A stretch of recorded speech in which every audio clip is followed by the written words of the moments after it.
future trends, deep insights, industry leaders. This is the iGaming Next podcast with your host, Karolina Pelc. Good morning, good afternoon, everyone. I'm Karolina Pelc. I'm a founder and CEO of SharedPlay. I'm also a podcast for iGaming Next, podcast host for iGaming Next. Today, I've got with us Max Meltzer. Hi, Max. Nice to have you here. Hi, thanks for having me on. This is a very short notice podcast because, Max agreed to be with us today to talk about the news that he's been recently appointed CEO of Strive Gaming. I just want to give quick background to his previous sort of career steps. Max was a chief commercial officer for Kambi for 5 years. He's got a background from one of the top 5 UK law schools with a master's degree in law, and has also acted as a soccer and cricket agent previously to joining Kambi. So very interesting and versatile background. First of all, big congratulations. There has been a lot of sort of excitement about Strive Gaming, and to be appointed CEO, amazing achievement. Can you tell us a little bit from your perspective about the company, about your new role, what you aim to achieve in this appointment? Absolutely. And yeah, once again, thank you for having me on. Thanks for the nice introduction. And yeah, delighted to be at Strive Gaming. As you said, I spent 5 years at Kambi, devising and helping the business become the #1 B2B sportsbook in the US with over 40% market share. And what I identified in that role is spent a lot of time with is understanding the ecosystem of the US and obviously identifying, understanding what's happening in Canada as much as possible. And I think during that period, obviously, Kambi worked with some of the leading operators in the US that will remain the leading operators for years to come. And I was able to spend a lot of time with the executives of those organizations, really understanding the issues, the strategic basis that they make decisions. And it became very clear to me that there is a gap in the market for the right player platform technology. And that in essence was the sort of the nugget that led me towards where I am today and being at Strive Gaming. So very simply, we have a very easy to understand target. We want to be the #1 B2B iGaming in the North American market. That's the simple target, and I believe in simple targets as and easy ones to communicate externally and internally. And we believe that we have partnered with the right people in our structure as a business to bring on player platform technology that has really been tested and now developed specifically for the needs of the modern multi-state requirement. This is where we are now, and super looking forward to the future. Well, it's a simple task, but it's most definitely not a small task. We're looking at the biggest market in the world, the fastest growing, and also really dynamically changing. So definitely some big ambitions there. As you said, I've read in your previous interviews where you always highlighted the fact that we need to recognize different maturity level of the US market and the differences between US and European market. Having been at Kambi, you've obviously experienced success in both markets. What would you say are the main differences without sort of revealing your strategy for putting yourself as a standard from competition? No, I think it's a very good point. I mean, in Europe, obviously, there's an extensive amount of experience in relation to operating in various markets and preparing go-to-market strategies, customer acquisition, retention, and understanding what works and what doesn't in terms of making sure that there's long-term stability and sustainability in that strategic approach.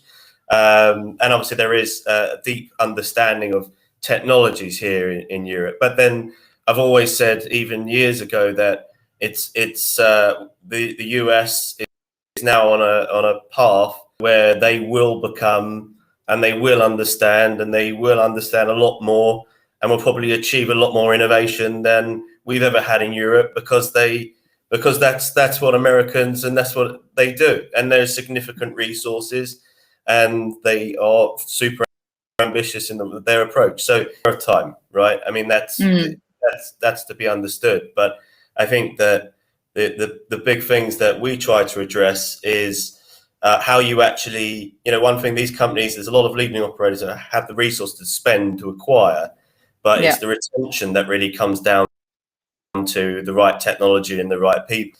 That's what we have recognized, is that technology basis, for example, like what we have is our Infinity engine, which is a flexible rules-based engine that allows companies to really create real-time contextual engagement for their customers.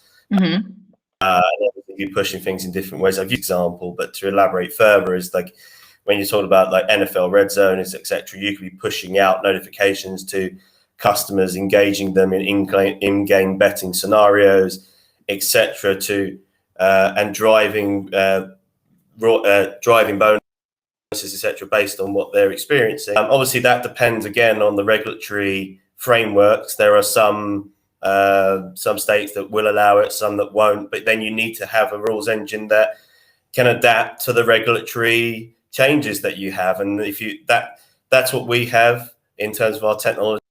So yeah, depending on whatever state, you can actually set up to have the best experience for your customers.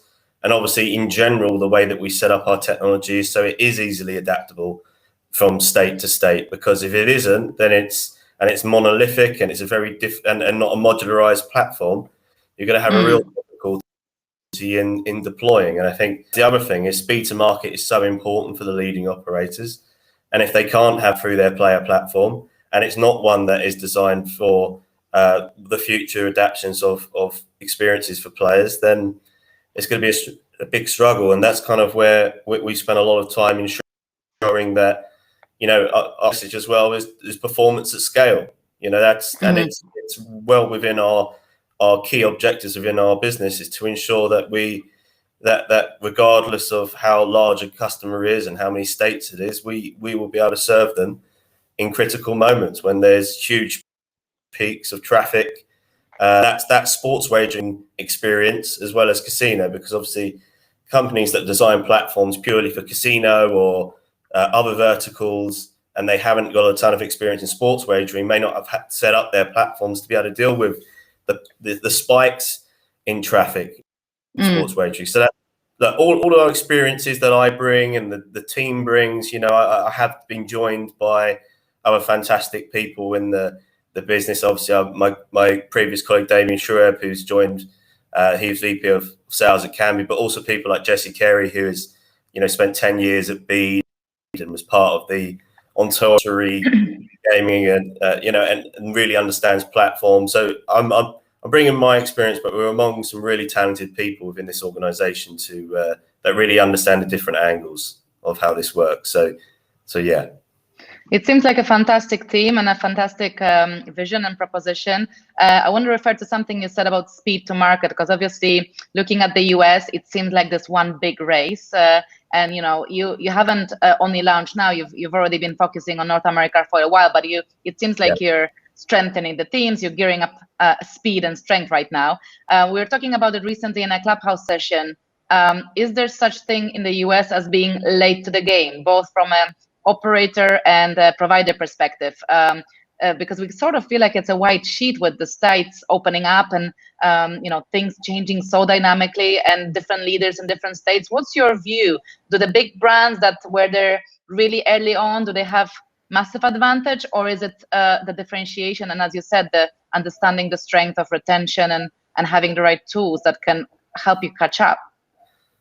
It's obviously a massive question. I think that deeply, I think that the big players will be trying to utilize their resources to create areas of entry, right? That's what you would expect from, and that's what would be the strategic approach for anyone is utilizing speed to market, is now how do we create the barriers that make it more difficult. So in essence, what I'd say is that it's just the barriers will be tougher. That's all that I would perceive. It's not saying that there is any, it could be too late to enter. It just means, are you prepared to, and do you have the resources, capabilities, knowledge, technology to actually break through that when it becomes established. And obviously there's barriers to entry that are not just resources against other operators.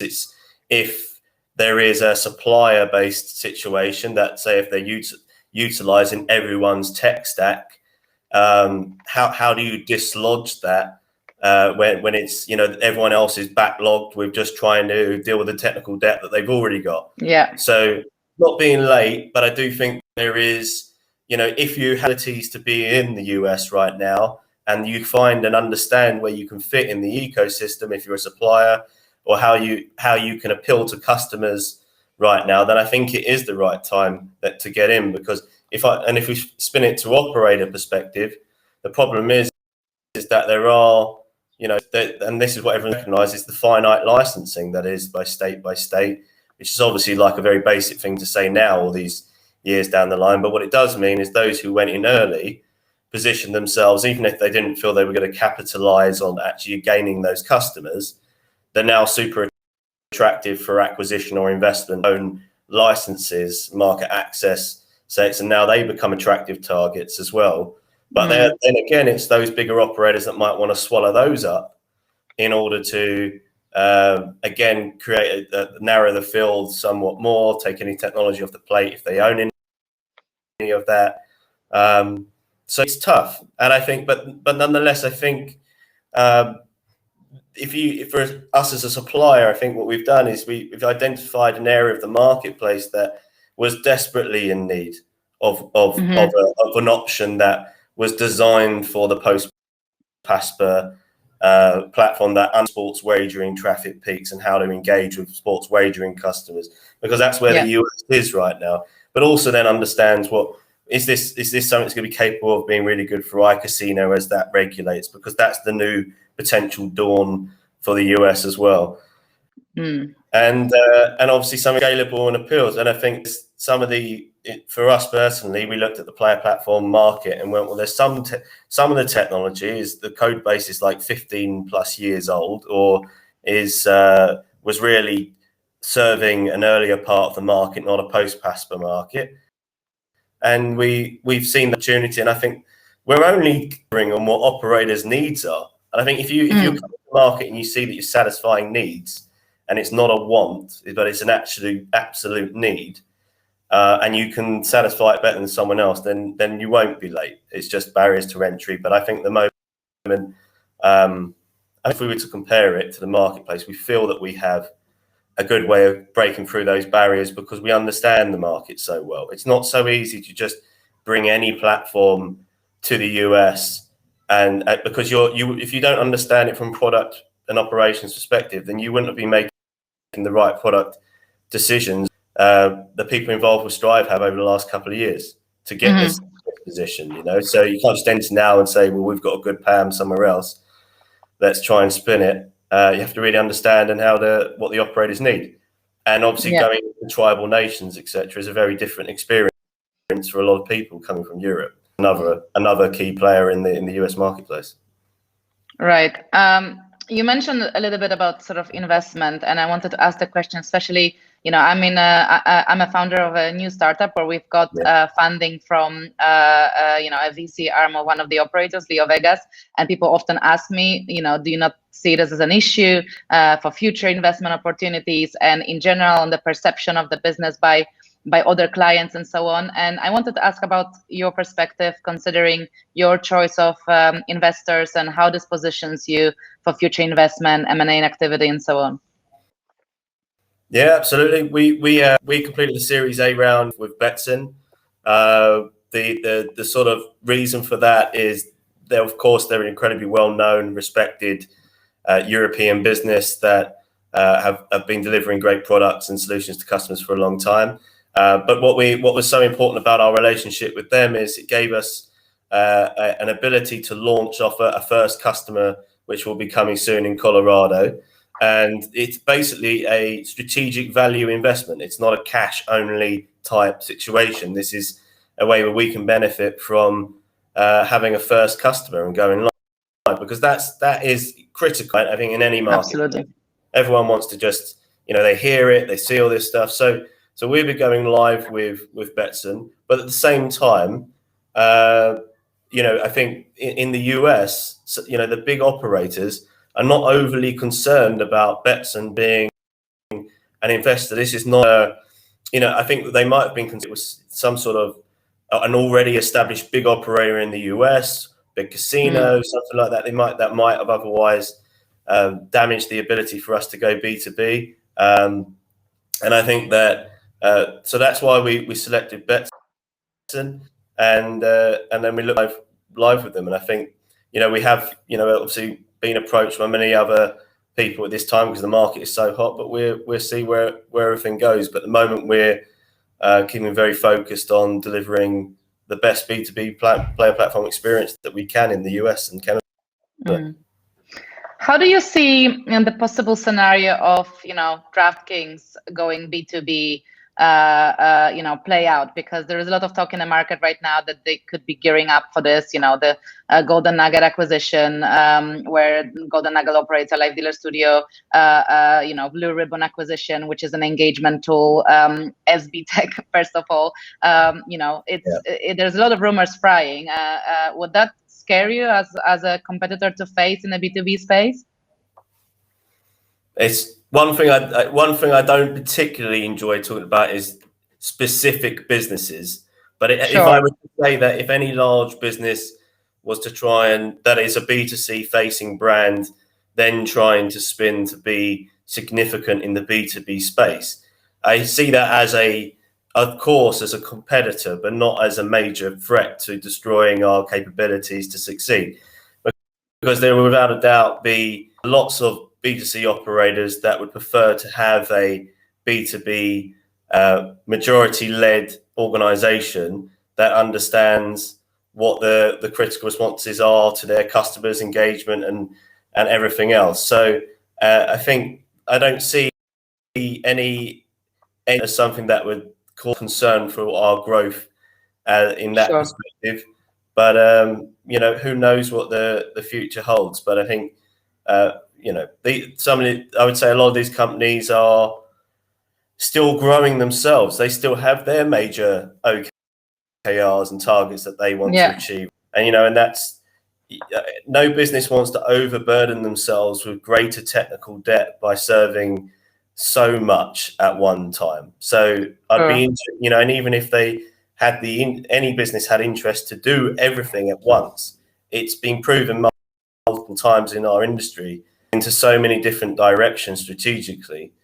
It can be a big struggle. So particularly if it's all within the same marketplace and same territory. Right. You said you don't want to talk about particular businesses, but let's talk about one particular business, which is Kambi. You spent 5 years being part of the key personnel, key team. I think we met at the EGR Power 50, actually. And I wanted to ask you more about the context. I've read in some of your interviews that you're very keen on putting forward some of the things that you've experienced in your career before, which is high integrity organizations. And then you had vision for sort of further culture shaping of Strive. So I wanted to start with, your highlights of working for Kambi, and what is it that really impressed you that you would like to maybe take further and then add your own spin in the organization that you now lead?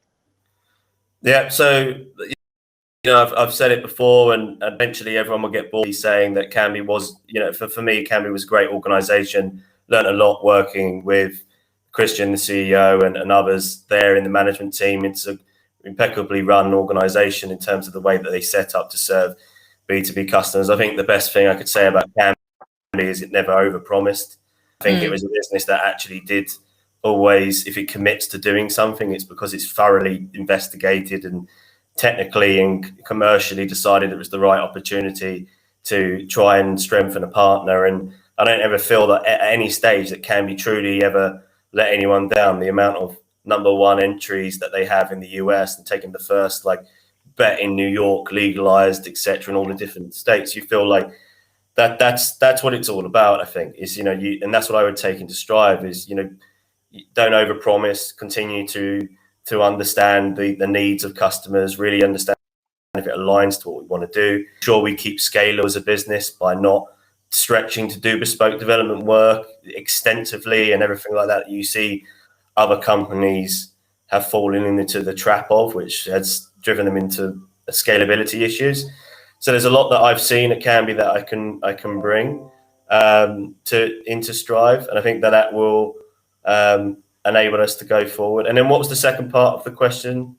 I was asking about sort of the vision that you have for the organization, because I read you wanted to be very inclusive and focus on diversity. You talked about sort of providing childcare support. So I want to elaborate on that. So do you know what I'm doing?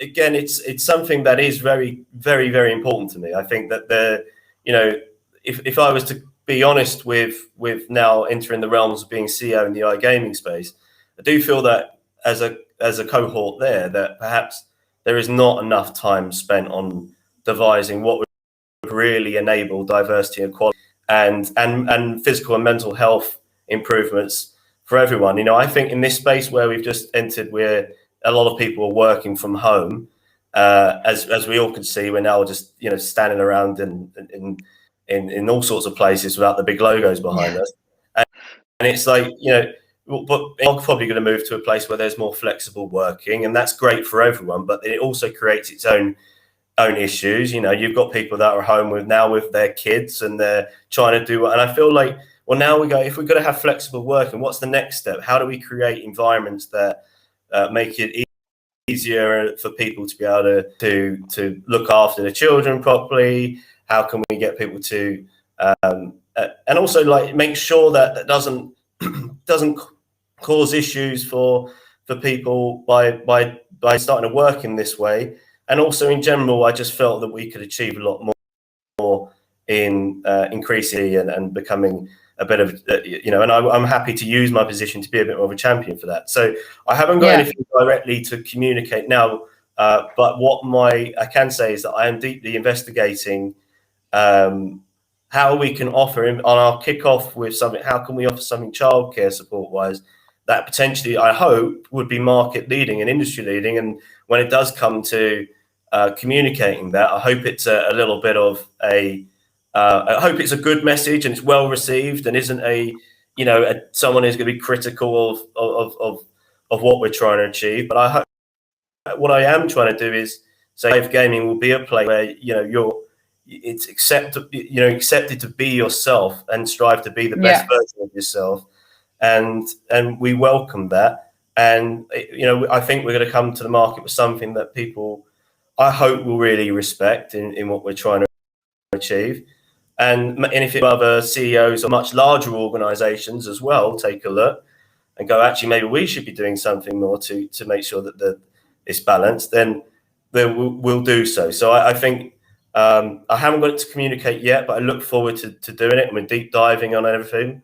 And obviously we have to make sure it's scalable across the countries that we're working in now, US to Europe, etc. So, but yeah, look forward to communicating. But I can tell you it's absolutely top of my agenda, not just to be another business that's just trying to make some money in a technology capacity. I'm here to try and make a change as well as my contribution to being part of this great iGaming space. So I love that. I love that my personal views and stand on all these sort of matters. So I know that these podcasts, especially 2 days after you've been appointed CEO, are supposed to be highlighting all the strengths of the amazing leader and stuff like that. But I wanted to ask you a question about maybe a bit more tricky subject, which is, I know you've just become a dad, and you have a 6-month-old, and there's a lot of talk always in the industry that it is the motherhood that often stops women from pursuing, top level positions, because you can't be there for the kids and be in a CEO position. And you are a CEO with a small child at home. And how do you find that life position for yourself? Is it challenging, or are you handling it with ease? Tell us a little bit about that. Well, it is challenging. I mean, it's totally changed my world, thinking of how tough it is. And I was thinking back to, when we first went into lockdown, for example, and hearing how, and that was when people, couldn't even get their kids to school as well. So respect to anyone that was in that situation when you had kids at home and there was no school and all that. I don't know how any of you did any work, right? But it does give you a huge respect to in any situation, whether it's male or female at home looking after the children, and that might be a personal decision that someone wants to have that route. But what I do want to be in a position is that our business is going to say, but if you do need a little bit of help, if you do need some support, it's okay, and we want that so that people can feel that they can make any decisions that they want, right? And I think it has given me. I've always felt that way anyway. All it has done by being a dad at home is rocketed my world to make sure that I do become part of that voice and try and make these changes, because I was brought up particularly by women, mainly in my family, and I think there's such strength to and I want to make sure that I do something to, if I talk about women here, but in general, but if we talk about women, I really want to give everyone the opportunity to be the best. And I think we need to do more, really, so that's what I'm saying. And I think the perception has changed for everyone, not just our industry, but just literally everyone. The position that we've been put in by force has completely changed people's thinking around certain subjects. And, there's this famous video of the BBC sort of reporter where his kid sort of crashes into the room and he pushes her out and the mom drags her on the floor.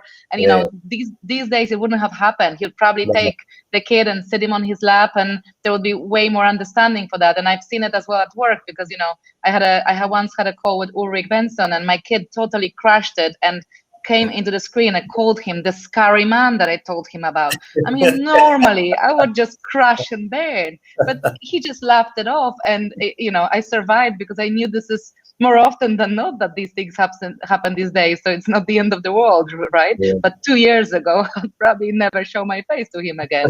So, listen, It was lovely having you. I wanted to ask you just a question about sort of your background and how did you get in the industry and the very beginnings, because you studied law, finished one of the top law schools. How sort of from there going into sort of agent for soccer, for cricket? I know you've also sort of broker for some big names and run a PR company. So tell me about this switch and the entry into the industry. Yeah. So So I did law, but I didn't necessarily think that I'd want to be a lawyer. I wanted to ensure that I had some skill sets beyond just if I ever needed to apply it. But I still think there's much better lawyers than I just, in terms of legally, that's not my bag. I just have some understanding, and then I think that being an agent really was, I'm incredibly passionate about soccer in particular, and it's fantastic to be part of that, do some great deals, work with Premier League players, and but it wasn't for me. It wasn't in respect to the agent world. It's not in a world that I wanted to be in for the rest of my career. So I sort of looked at more in depth about sports, and it became more about sports partnerships, sports data. And then that's where I started aligning with people at the Press Association, because they have a PR group that works with agents. And then I got into racing data, horse racing data, and then sold to a lot of businesses. We had a lot of accounts, of course. Everyone takes PA feeds. And that's how I got to know about Kambi. And that's when Eric Lugberg, who's the COO there, eventually was like, actually, I think there's an opportunity at Kambi, and your experience in data rights, etc.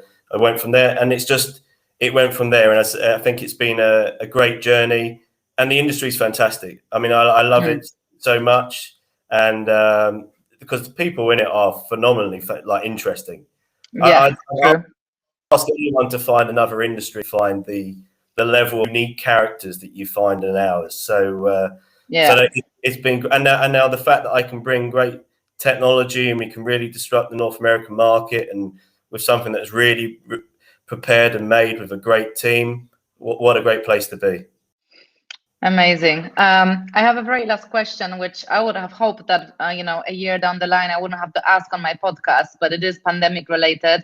You're a company focusing on the North American market, the travel is so disrupted. As far as I'm concerned, the EU and the UK still cannot enter US. How do you see that? Is it a big challenge for your deal negotiations and sort of expansion, and how do you plan to approach it in the next coming months? Well, I mean, we are lucky that we have US employees. We are set up fully. I mean, the main part of that investment that we wanted was our US and Canadian infrastructure. So we are set up for that. Our CTO is American, so it's not a problem for him. Yeah. Other people on the exec team have already got their national interest exemptions that have come through. So I actually think for Strive, we're in a fantastic position. I don't envy other organizations that are struggling, and I know many people that are struggling to get access to the US right now. So it's a very difficult scenario, but I really hope something is resolved soon, particularly, so many of us actually feel like we're in a good position to travel from vaccinations or whatever. Yeah. We're set up in a really good way, I have to admit. So I haven't got concerns from our perspective. Luckily. It has remained to be seen how many of us meet at G2E. I was personally planning to go, but I just don't know how to get in there outside of staying sort of in Bahamas for 10 days prior. So it's not looking positive for us. For you. Yeah, what a struggle. Yeah, I guess so. Listen, thanks very much for the short notice, agreement to this. It was great to have you. I look forward to seeing you in person. Maybe we can grab lunch while back in London. I wish you all the best. Definitely big dreams, big vision. So I'm sure many people will be watching closely and rooting for you guys. Thanks so much. Thanks for having me on. Thanks very much.